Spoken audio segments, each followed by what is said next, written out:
ஏன்னா நம்ம வந்து ஃபிசிக்ஸு, கெமிஸ்ட்ரி, மேத்ஸ் இதெல்லாமே இருக்குது. ஆனால் எந்த குழந்தையால் வந்து இப்போ இந்த ஃபிசிக்ஸ், கெமிஸ்ட்ரி, மேத்ஸ் அதனால மட்டும் வேலை கிடைக்கிறது இல்லை. இப்போ நாங்கள் நிறைய யூனிவர்சிட்டியில் நாங்கள் வேலை பார்த்துருக்கோம், சாஃப்ட்வேர் இண்டஸ்ட்ரியில் இருந்திருக்கோம். அப்போ நாங்கள் வேலைக்கு சில பேரை இன்டர்வியூ பண்ணும்பொழுது ஒன்று டெக்னிக்கல் நாலேஜ் நாங்கள் செக் பண்ணுவோம். அது ஒரு 10-20% செக் பண்ணுவோம். எங்களுக்கு தெரியும் உள்ளே வந்ததுக்கப்புறம் நம்ம எப்படியோ அவங்கள ட்ரெயின் பண்ணிக்கலான்னு. ஆனால் அந்த பர்சனால் ட்ரெயின் ஆக முடியுமா அப்படிங்கிறத நாங்கள் செக் பண்ணுவோம்.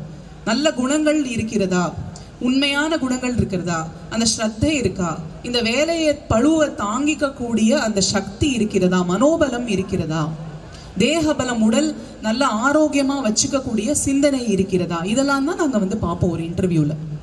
அப்போ அந்த மாதிரி அதுக்கு தகுந்த ஆளை எடுக்கும் பொழுது தான் ரொம்ப காலமாக அவங்களால நல்லபடியாக வேலை பார்க்க முடியும், கடகடான்னு அந்த முயற்சி வளரவும் முடியும். அப்போது அதுக்கு அடிப்படை வந்து இந்த ஸ்பிரிச்சுவல் ஹெல்த்.